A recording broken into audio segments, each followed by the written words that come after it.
Oke deh. Nah di sini kita apa ya? Mau apa sih? Welcome back to our channel maksudnya.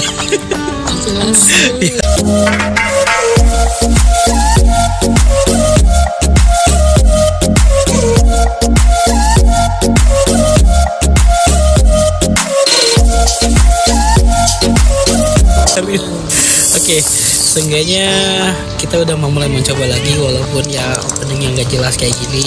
Kita mau belajar lagi untuk buat kasih informasi yang positif terus buat kalian semua.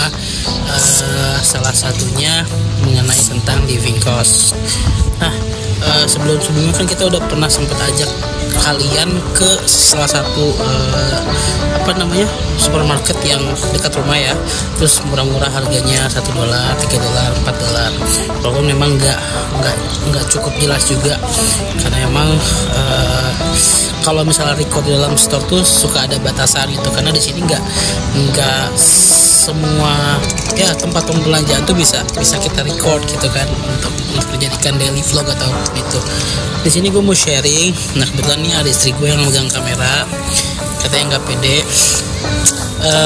Di kita itu di sini itu namanya biaya hidup itu benar-benar ngabisin uang yang dimana kalau di Indonesia itu udah lebih dari cukup ya,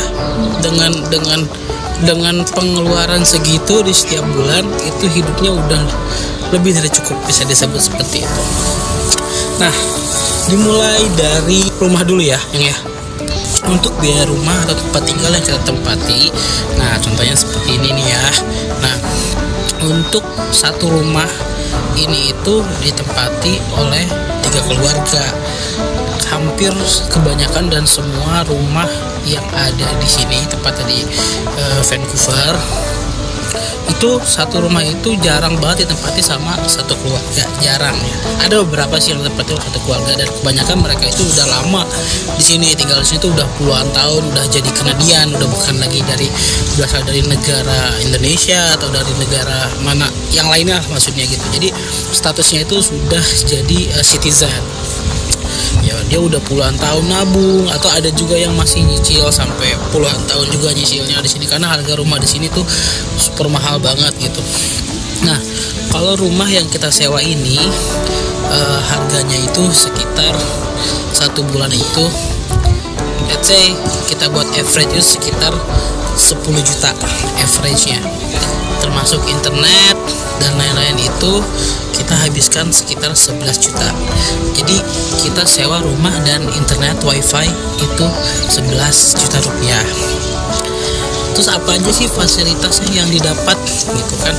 Fasilitas yang didapat 11 juta itu 1 bedroom, 1 tempat kamar tidur, terus kemudian 1 kamar mandi, kemudian kitchen set, terus kemudian jadi kayak layoutnya tuh sama persis seperti apartemen yang ada di Indonesia yang medium lah ya gitu. Layoutnya sama seperti apartemen, 1 kamar seperti itu. Itu harganya termasuk internet, harganya sekitar 11 juta rupiah. Yang kedua, kita itu juga selain pakai wifi di rumah, tadi kan harga rumah 11 juta udah termasuk wifi.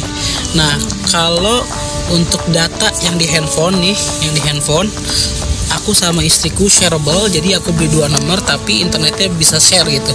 Totalnya itu 1 bulan itu kalau internetnya aja, kebetulan aku dapat promo itu 20 giga, aku bayar sekitar $95 atau hampir 1 juta rupiah.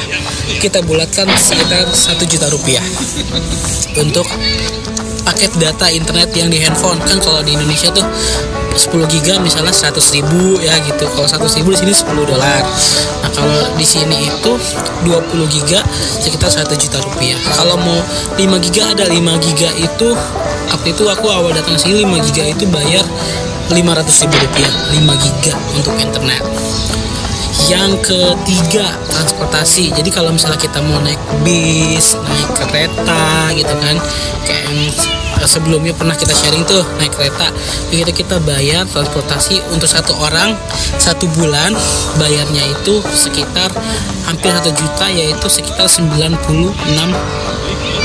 Canadian dollar, sekitar 1 juta lebih mungkin kalau dirupiahkan. Itu udah 3 poin. Yang pertama 1100 sama dengan 11 juta. Yang kedua data 1 juta. Yang ketiga public transportation 1 juta. Jadi 11 ditambah data internet 1 juta jadi 12. Kemudian ditambah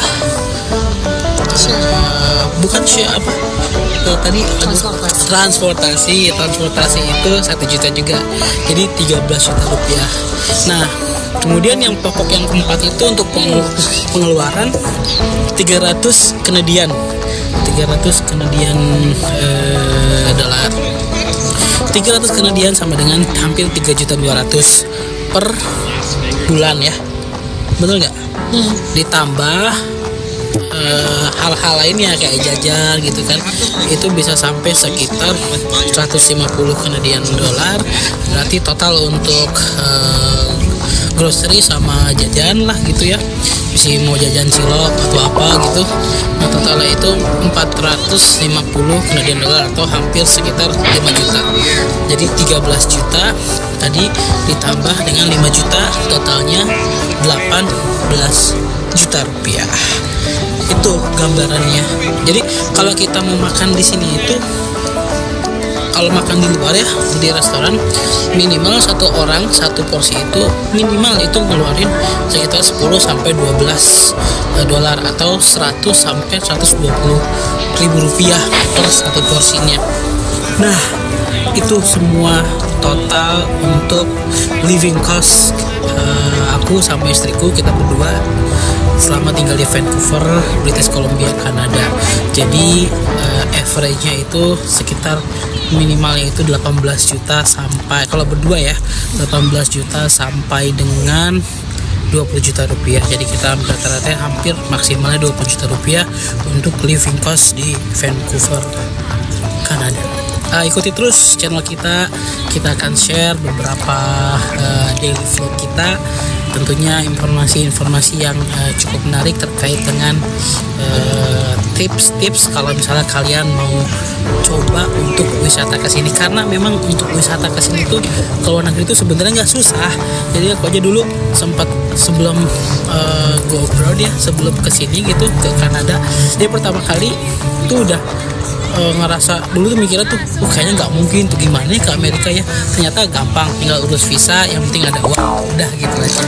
Nanti kita akan kasih tips dan triksnya, pemilihan bulan, tanggal, dan pemilihan tempat tinggal di sini yang murah seperti apa kalau kalian mau doing vacation. Oke, jangan lupa subscribe, komen, dan di share karena biar kita lebih semangat lagi untuk kasih terus informasi yang positif buat kalian semua. Salam dari Agni, katanya masih malu. Assalamualaikum warahmatullahi wabarakatuh.